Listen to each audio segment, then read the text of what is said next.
Legends, welcome back to the latest edition of the video series Mission Possible, in particular our video mini-series Fire.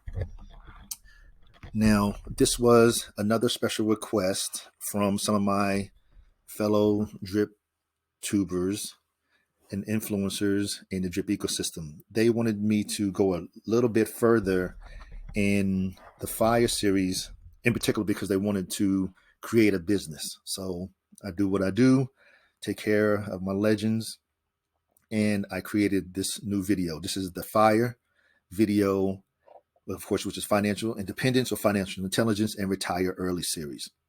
And it's called Mind Your Business. Let's engage. So in brief, we're going to go over the game plan, business name, picking your business name, choosing the proper kind of name, trademark, the look of your business from the outside, registered agents, operating agreement, business plan, shelf corporations, your D&B number, net 30, real business credit. I dabble a little bit into the cash flow quadrants because to myself is very, very, very significant in your mindset. And then, of course, the goal and the end game. So key takeaways, we're going to have the business setup and structure, net 30 versus real business credit, assessing your lendability, cash flow quadrants, mindset systems, and focus, and then the types of different funding programs that are out there that you can take advantage of. All right, the game plan. This is what we're going to cover, these 12 steps here. Let's engage. Because the thing is, you want to set it up correctly from day one. You don't want to get everything that you thought was set up properly, try to go get some funding or something like that, just to find out that it wasn't done properly. Don't want to do that. Selecting the proper business name. Now, take a few minutes and really think about your name. It's really important because you have to remember that this is for your legacy. And there are some names out there that will raise red flags with your lenders. Names like real estate, with financial, with logistics, with trust. Names that are hard to say, hard to spell. And then with your name that you chose, can the people really tell what you do?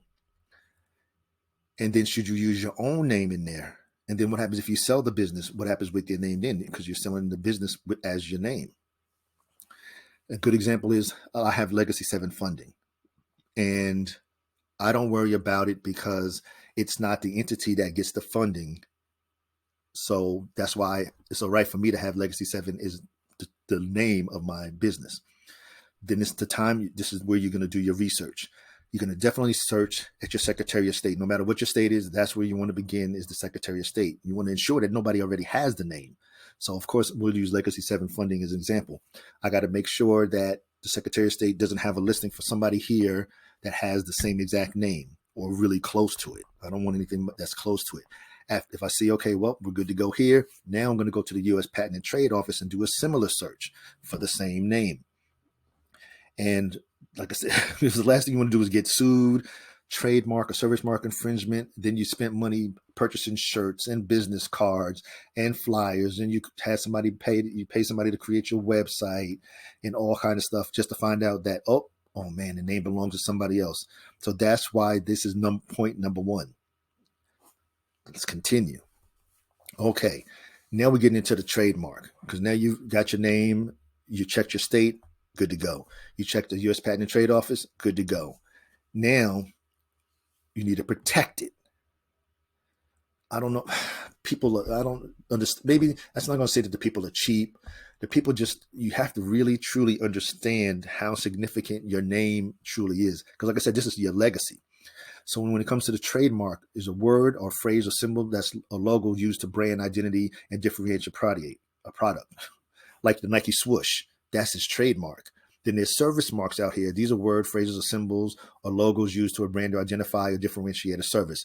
Like McDonald's name is a service mark, but the golden arches are trademarked. Then McDonald's, again, you use the combo of a trademark and a service mark, like McCafe, because it has the golden arches in it, but it says McCafe. It offers of serving coffee and such, and it's a stylized logo for the name that is trademarked. Now, think of it this way. You created, it's like, man, I got this great name, Legacy 7 funding. Now I need to protect it. Now I need to go and get all the social media handles. You want to get them as soon as possible. You don't want to be lollygagging around, because believe me, if you think it's a great name, so does someone else. You want to secure your social media handles as early as possible. And then same thing with your reputation. You're protecting your reputation, your SEO ranking. You want to be the first that is pulled when you're doing these searches. Customer loyalty. This is why it's so important to have your brand and your logo and everything, because people are going to know your logo. Customer loyalty, credibility. You're going to have cyber squatters out there. Say I wanted to get legacy7funding.com, and then I find out that some other company has purchased it, and then they're going to charge me $10,000 to release that name or that URL. That's why you need to get it. Because like I said, if somebody finds out, oh, this company's coming, so-and-so's coming, let me go ahead and purchase the .com, the .net, the .info, the .io, or whatever, .eth. Now they got the crypto ones, and now it's too late. So you want to get it as soon as possible and secure all of your social media handles.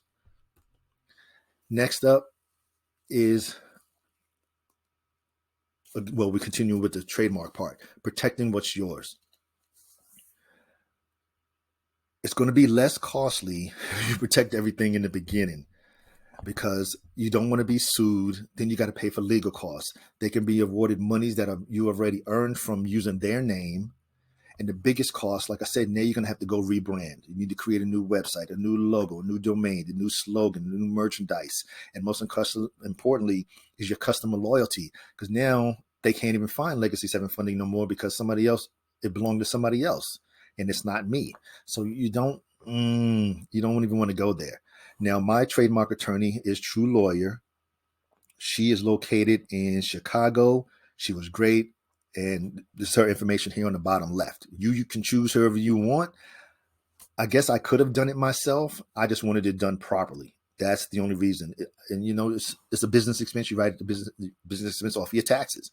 Now I have a couple of examples here. LeBron James and Haley Page. Now with LeBron, we use him for example. Carnival Cruise Lines wanted to name one of their ships King James. LeBron James lawyers shut him down because he owns LeBron James. He's trademarked the name of King James. The Miami Heat owner tried to do the same thing when LeBron was playing for the Miami Heat. LeBron's lawyers shut him down. Shut him down. This is how important it is to protect your name, protect your legacy. And then Haley Page. She is probably the worst case that I've ever heard on my trademark journey.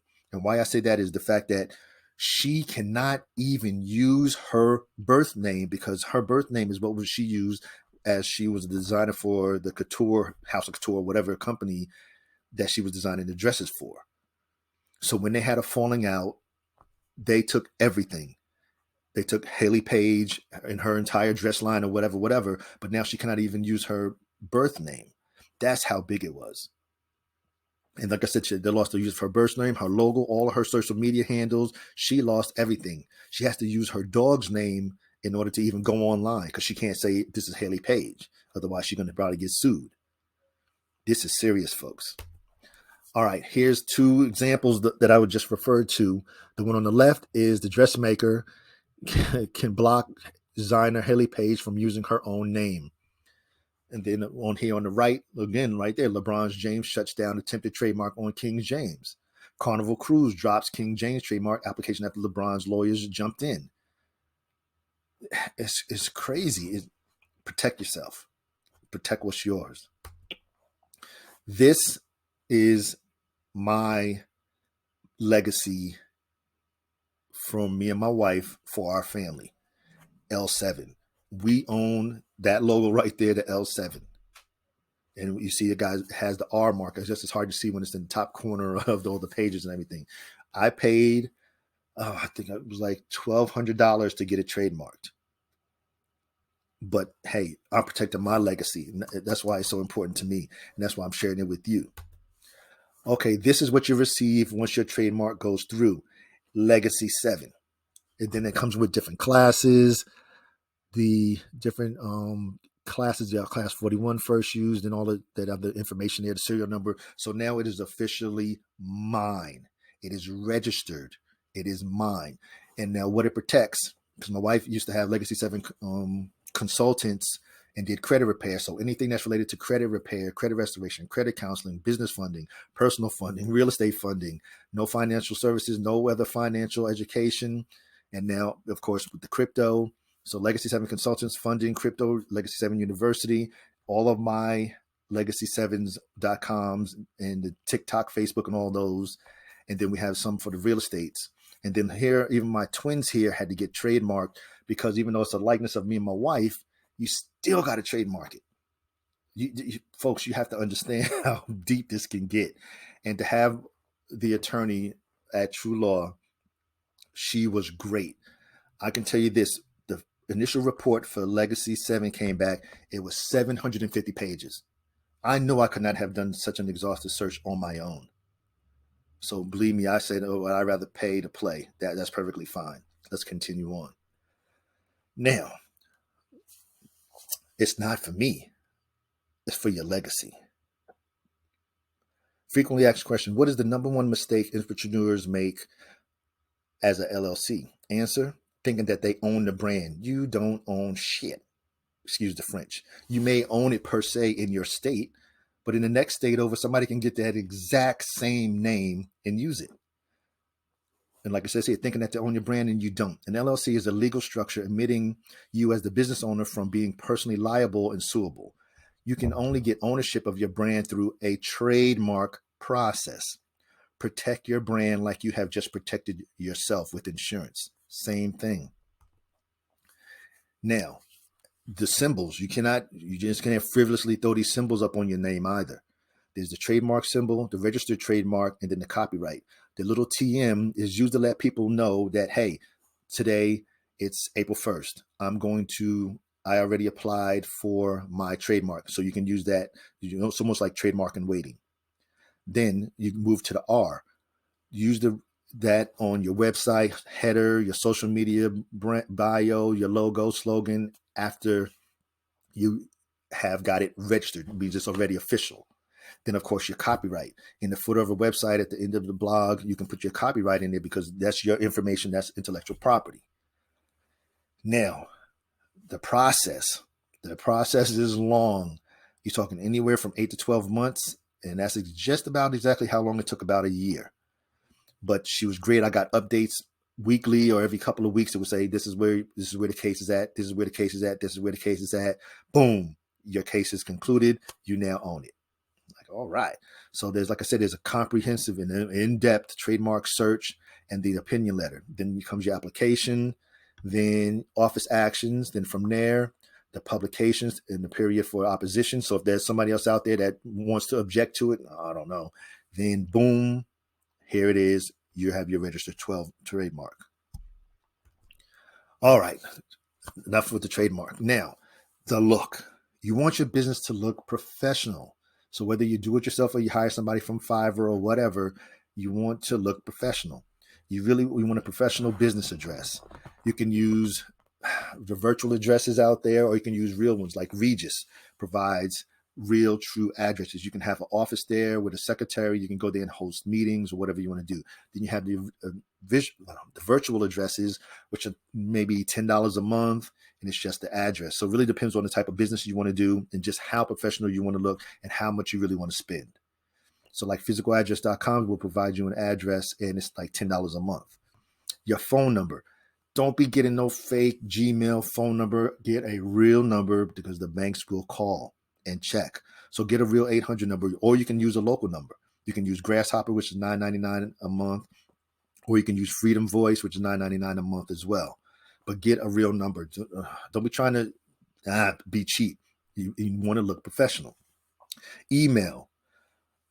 We don't want at Yahoo, at Gmail, at AOL, or none of those kind of things like that. It should be at legacy7llc.com. That's how it should be, or at legacy7crypto.com. That's what your email should end in. And same thing with your website, all your domains, and all the social medias that I told you need to get as soon as possible. The registered agent. The registered agent really is it's not necessary, but I did it for our companies because I just wanted to ensure that I didn't miss any important information. And the registered agent acts only as a legal point of contact for businesses. Well, it's not so much in Texas or wherever you are. And every LLC, corporation, nonprofit, and legally formed business entity in Texas must appoint one on their formation document. So you had when I did mine, you had to put somebody on there. Now you could use a regular lawyer. You could have put yourself on there. But if you say, "Oh, well, I didn't get the information from the comptroller," that's on you. And that way, anyone at any time can search for a business in the state in a database and find the company's legal point of contact, which mine is the Texas registered agent. And just wouldn't just go through that. Like I say, it's something that I wanted. My thing is peace of mind. I don't want to be stressed out. Well, the comptroller sent something 6 weeks ago and I still don't have it, or just figuring out the comptroller sent it and I didn't even know about it.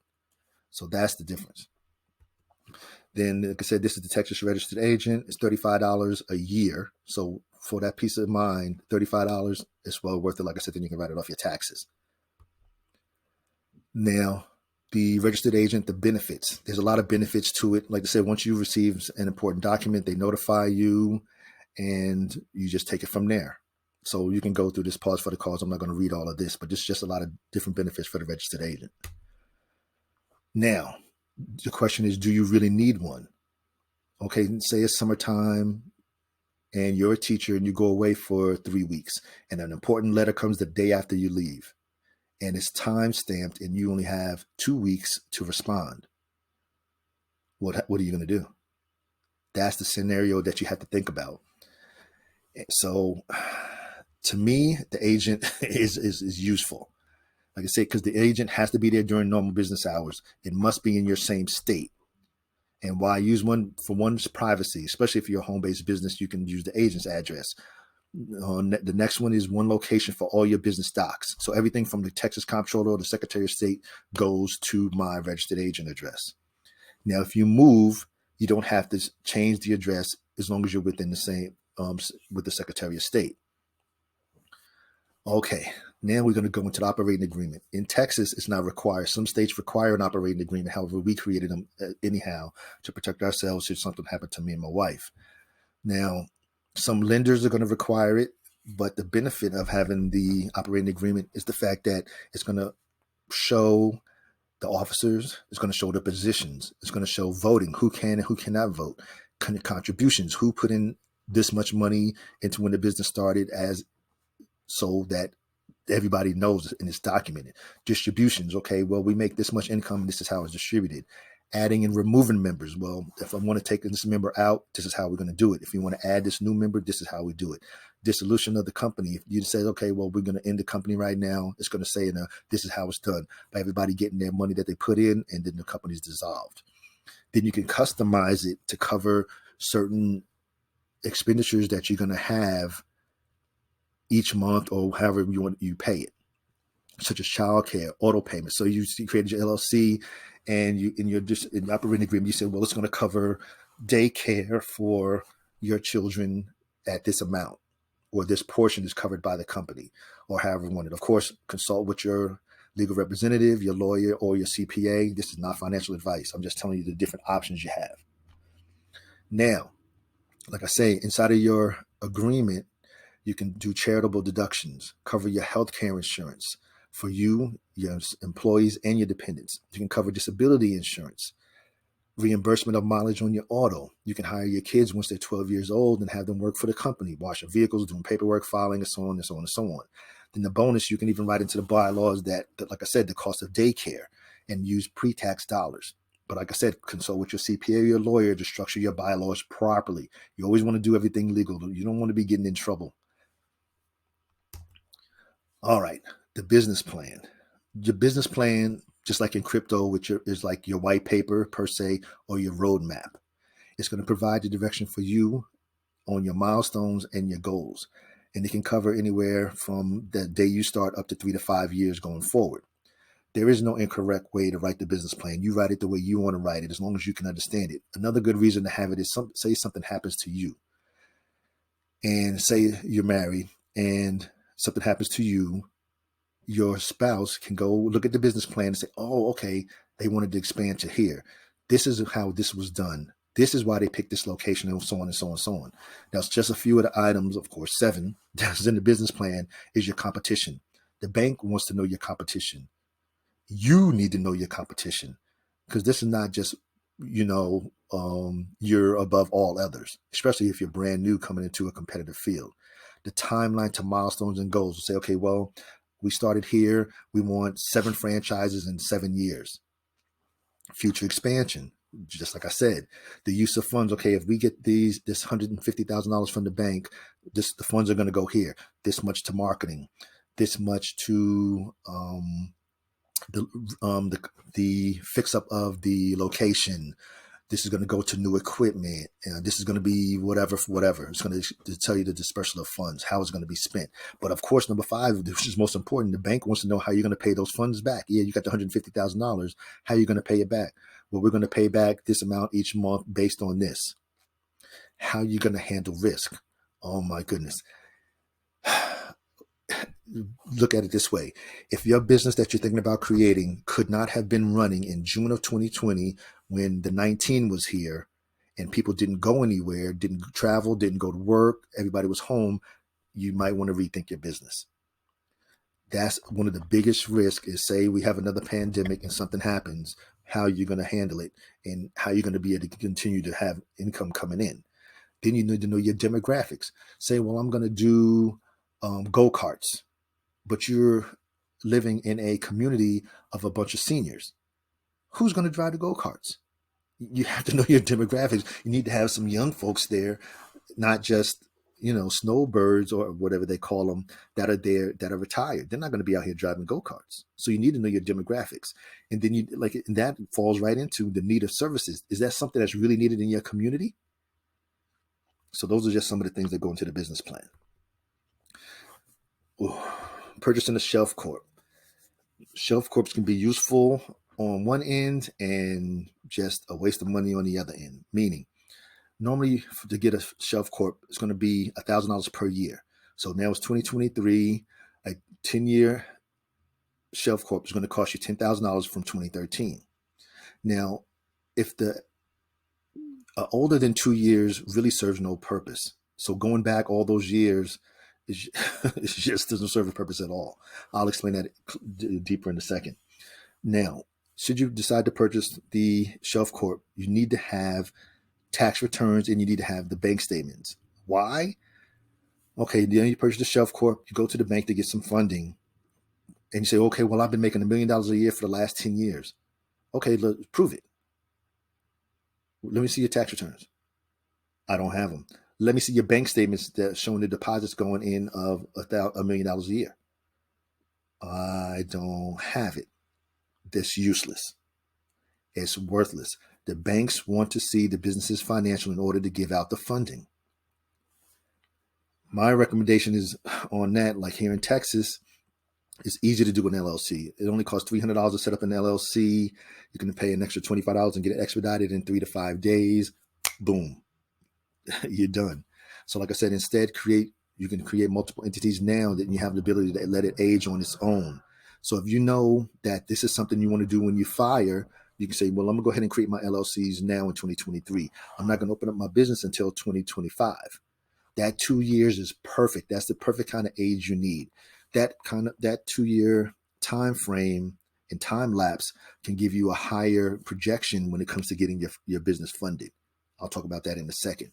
And it's only the 2 years. And it didn't cost you $10,000. It only cost you $300. Okay. Now, then we're on to the submission part. You've already figured out your name.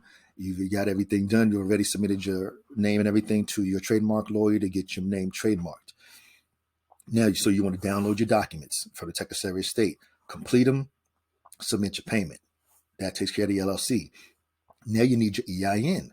So now you go out to www.irs.gov, small business, get your EIN. They are free. It does not cost anything for your EIN. You're going to fill out that form, the SS-4. Those are the hours and the phone number for your EIN to the IRS. Now, do want to note, if you're going to get your EIN and you have accessibility to a fax machine, you want to have that number with you when you talk to them. because they'll send you a copy. As soon as it's done, they'll send you a copy. Otherwise, if you don't have a fax machine, they're going to have to send it to you in snail mail. And it's just going to take that long for you to get the official letter. All right, so up to this point, we've decided the name. We apply for the trademark. We got our name, the address, we got our professional phone number, our website is up, we got all of our social media handles obtained, we got our operating agreement done, we designed our business plan, we decided to go with a registered agent to give us peace of mind, to make sure that we don't miss no documents while we're out here partying on vacation. Now, all along this time, you're supposed to have been doing the last fire, which was building your personal credit, because your personal credit is everything. And back here, I know I didn't get to it yet. Okay. Your personal credit is going to play a big factor in you getting the funding you need for your business. And with the business credit cards, you can get anywhere from $15,000 to $150,000 in business credit that you can use for your business. Okay. Now we're going to get into real business credit versus net 30, 60, 90 vendor credit is what it actually is. First thing is the Dun & Bradstreet number. Now, a couple of years ago, Ernst & Young was supposed to take it over back in 2019, but then we had the pandemic, and we don't know what happened in the weeds. And as of now, DNB still owns the number. The Dun & Bradstreet number serves two purposes. Number one, if you're going to be a business that's going to have government contracts, you have to have a DNB number. It's required. And the second purpose of the DNB number is used to tie your net 30 accounts, 30, 60, 90 accounts, and your retail and vendor credit to your business credit report. That's the two purposes. All right, now let's discuss the types of business credit. I despise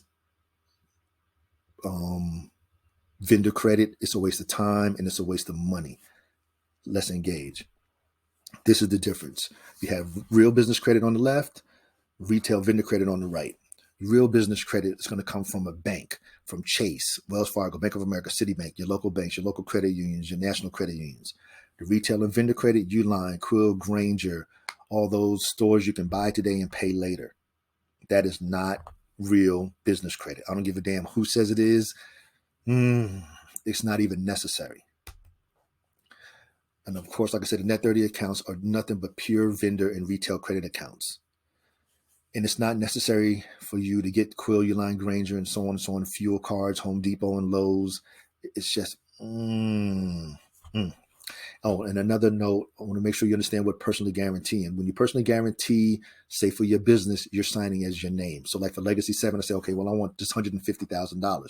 I'm going to have to sign as, Legacy 7, because that's my name. So I'm personally guaranteeing that I'm going to pay back the funds. That's what PG stands for, just so you know. And again, with net 30, time and money wasted. With your net 30, you're talking 3 months to 18 months to get you from tier 1 to tier 4. Money. So you say, well, I'm Mike L7. I'm going to go ahead and go with the net 30. Okay, you do what you got to do. It's an individual endeavor. You need to set up your accounts. Then you need to do at least $50 to $100 per month per account. And you need at least 5 to 10 accounts. So you're talking $250 to $500 a year per month, or $6,000 a year just to go through the tiers for nothing. A bunch of shopping bags. Granger has HVAC parts, plumbing parts, electrical parts, and stuff like that. I don't know. But the facts never change. 80% of your business credit decision is based on your personal credit and score. That's why I did the previous one on your personal credit, the personal credit consult. That's where you begin. Because once you have your personal credit, you treat it like the golden goose. You just take care of it. And the other 20% is based on your time in business and the type of business. Now, there's businesses out there that are really risky to the banks. Casinos, adult websites, and things like that. So you can get a no. You can have everything set. You can have great credit and have everything set up right. And then the bank says, no, I'm not lending to that because you're trying to do an online casino. So then there's what you call actual real commercial credit. So you've been in business 3 years. We use Chase as an example. So they say, okay, L7, I see you need $200,000. here, this is what we need. You need to have been in business for at least 3 years and earn at least $350,000 in annual revenues each year. No problem. Check. Now I will qualify for commercial credit. When I go in there to sign, it's gonna be in Legacy 7's funding's name, and I'm gonna sign as Legacy 7 and not as L7. That's the difference, because now I'm actually getting real, true commercial funding because my business has generated enough and it possesses enough assets or whatever, how you want to frame it, so that I can qualify. Now, again, the types of business credit. You have real business credit. If it's real business credit, it's always going to have cash tied to it. You're talking cash credit cards, credit lines, charge cards like American Express, installment loans, retail and vendor credit, which is the net 30 accounts. It's your service credit. Your balance is due in 7 days. Your balance is due in 14 days, 30 days, 60 days, 90 days. Internet companies, computer servers, and serve companies like that. Then you have the vendor credit. You can buy these shopping bags today, April 1st, and then in 90 days, you need to have paid that bill. That's vendor credit. These are the tiers that you want to go by. If you can build your business credit and your personal credit with the tier 1 banks, that's where you get in. But if you got to get in where you fit in, if you have to start over in tier 4 with Elon, Merrick, and Synchrony banks, then that's where you start and then migrate over to tier 1. You can see tier 2 got American Express in there. Tier 3 got Navy Fed and all the federal credit unions. Now, the cash flow quadrant. I wanted to add this in, and we've seen this before in some of the previous FIRE videos, due to the fact that you really truly have to understand the 4 quadrants and that you're going for time. Time is the most precious commodity on the planet besides for your health. So as we see here, you have the E. The E, top left, let me get my pointer up, right here. It offers the most security and safety, and a lot of people stay in there for the benefits. A good example, I was an employee for 24 years in the United States Air Force. I did all 24 years. It offered me pay every month, housing every month, food money every month, medical and dental free, and for me, myself, and my family. And we got to travel. The S quadrant down here, self-employed. And that's a lot of entrepreneurs are in there because they're self-employed. All you're doing is going out and creating a job for yourself. A doctor, a lawyer. This allows you to work as much or as little as you choose. It's not too safe. No work, no pay. So if the doctor don't see the patients, no pay. The lawyer don't stand there in front and of the in the courtroom and take care of his clients, no pay, and so on and so on. Then you got the right side of the quadrant. Your goal is to migrate from the left side to the right side whenever you can. The business owner. The B side, the team concept is priority. Hiring the smartest employees to do certain tasks and having the system run your business and on autopilot. And again, you don't want to be the smartest person on your team. If you're the smartest person on your team, you're set up for failure. You can't wear all the hats. If you're going to be the boss, you need somebody to do the marketing. You need somebody to do the designing. That's why the companies have a CFO, a CEO, a marketing person, and so on, and the HR department to do the hiring. You cannot do all the different components, at least not successfully or to your best of your abilities. Then again, down here, the I, having your money earn more money. That's what you do. And from here, you can grow money into your wealth. Now, let's the B side. The B is a good example would be a franchise. You say, well, you know what, L7, I want to open up a Chick-fil-A. Now, Chick-fil-A is a $10,000 franchise fee. That's all you have to pay out of your pocket. I'm just using that example. You really don't want that one because you have to be in that business every day. So you're buying a system. Or McDonald's. You can get a Chick-fil-A sandwich here. You can get a Chick-fil-A sandwich in Florida, one in California. They are going to be the same. It's the system that you're purchasing, the franchise. Then you have the investor. So you say, L7, I want to open up this business where you are. And now I have but if I do that, I want you to invest in the company. Oh, so I got the opportunity. Well, how much do I need to invest? You invest $10,000 and I'm going to pay you back $1,000 a month from then on.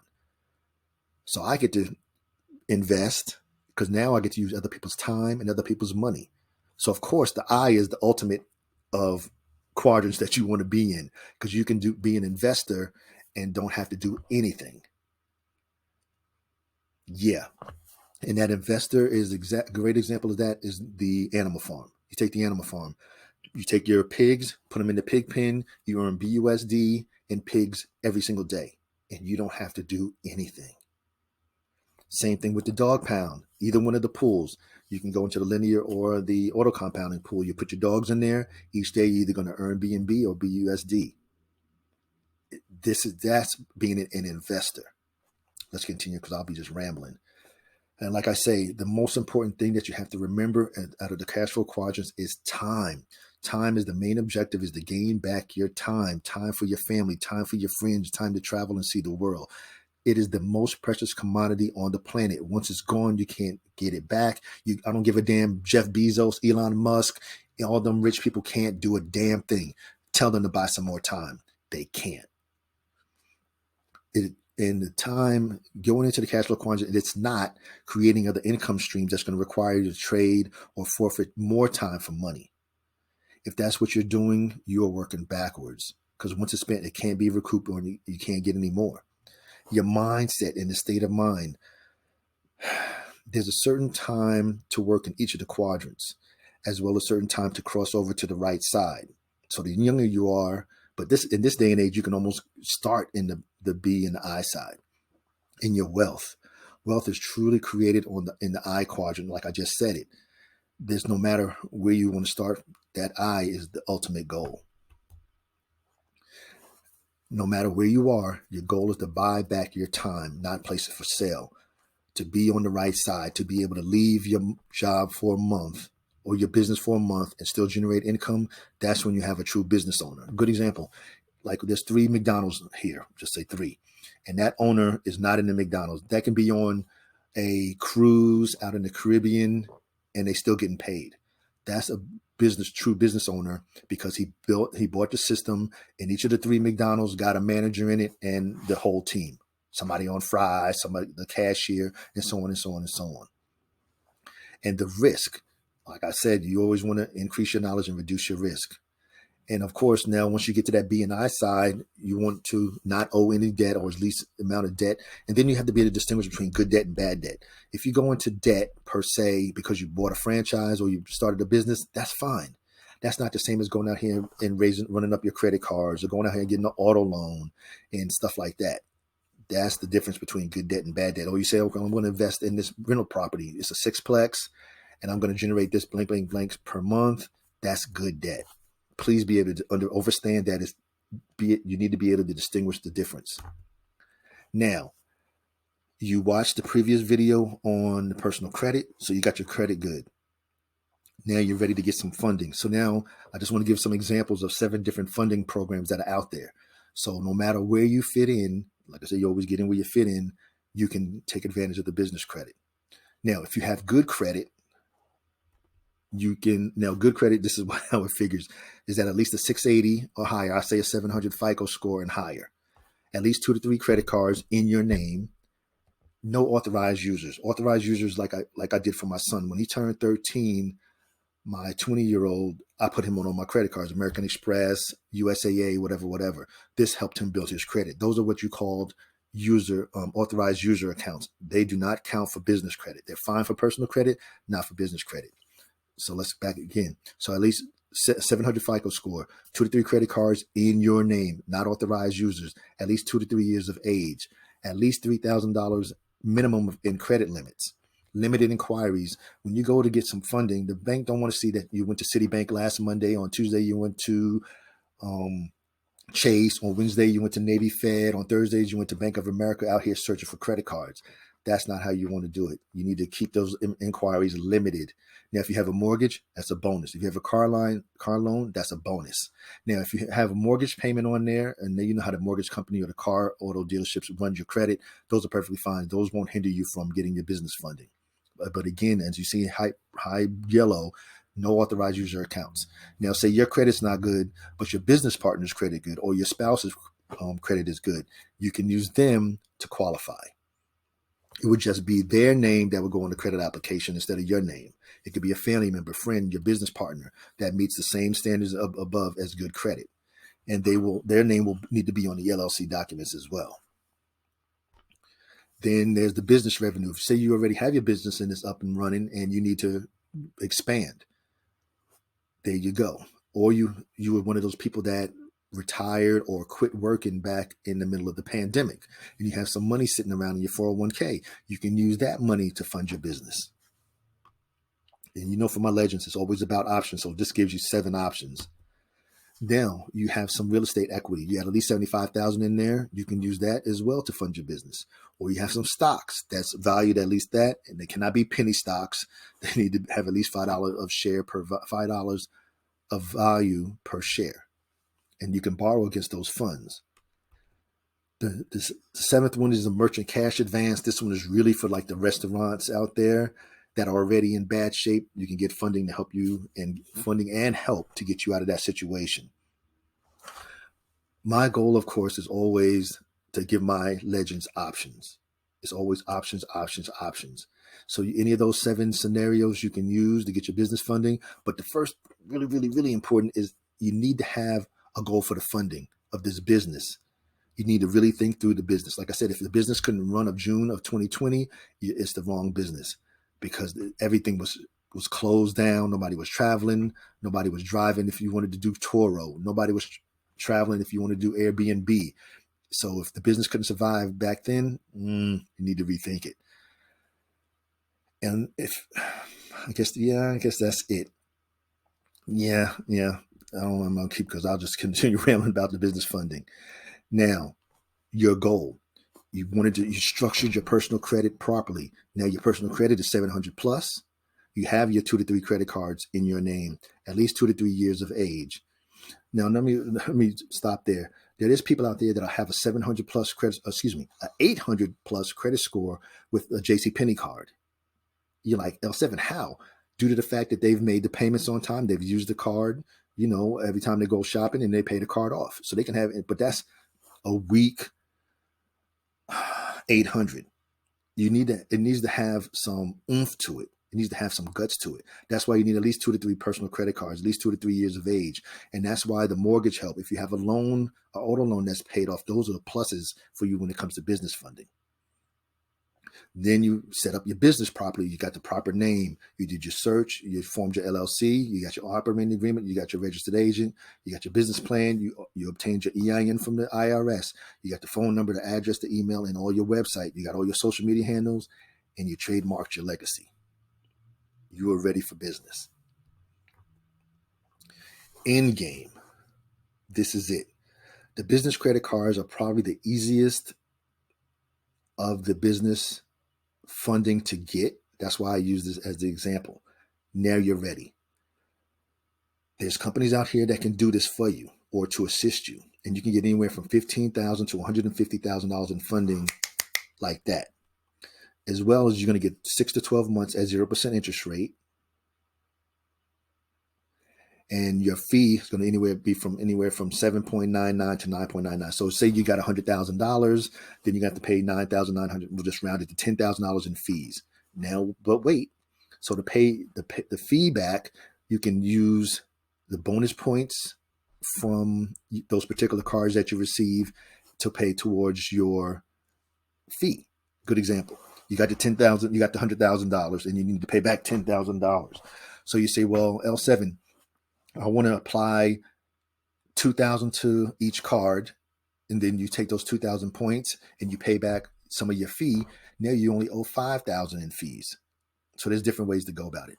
Now, I know from personal experience that the documents required for the business credit cards are probably the leanest amount of information that you have to, I guess, not information, of documentation that you got to provide. All you're going to need is your entity document, whether it's the LLC or S Corp or whatever corporation documents you filed. So that's number 1. Number 2 is the credit application. Number 3 is a copy of your personal credit report, your EIN letter, and your driver's license. With just those 5 documents, you don't need W-2s, you don't need bank statements, you don't need your tax returns. With those 5 documents, you should be able to get you some business funding. Period. Now, I had to say this for the end. You have to have a game plan for the money. What are you going to do with the funding that you're going to get? You need to have the plan already done and everything else that we just went over. You don't want to get the funds too early and waste the 0% interest, because you get the 0% interest, say it's April 1st, you get the cards on April 15th, but you don't plan to do anything until July or the summertime. You wasted all that time at 0% interest. It's a waste. You should have as much of your business plan done as possible. How you're going to use the funds, how you're going to repay the funds, the emergency coverage. Oh, there's another pandemic. This is how I'm going to make sure that I continue to have my money coming in. And you don't want to have to use your personal funds for any reason. And you want to use the business funds to create truly passive income streams. Like I said, you don't want to go out here and create new jobs. Well, Mike, L7, I want to open up a Toro business. So now you're the one that got to pick up the cars, deliver the cars, clean the cars, repair the cars, and everything. Well, L7, I want to do an Airbnb. Okay, well, now you're the one that got to go clean the apartment, stock the apartment, wash the clothes, wash the towels and the linens and everything. Make sure there's everything that's in there that's required for that one particular Airbnb. That's just more time you're taking away from your family. If you should have been able to, when you structured the business, you should have somebody else doing it for you. The goal is to get it automated. You hire this particular Mary Maid company that's going to come in and clean all your Airbnbs right after the people leave. Think forward. INBRIEF. We went over the game plan. We went over you picking out your proper business name. We talked about trademark. We talked about the look of your business and how it looks to the bank or to the funding entity that you're trying to get, whether it's the bank or whatever, or business loan. We talked about having a registered agent or not, creating your operating agreement. We talked about your business plan. We talked about purchasing a shelf corp. We talked about the DNB number. We talked about the net 30 and the vendor credit versus the real business credit. We dabbled into the cash flow quadrant.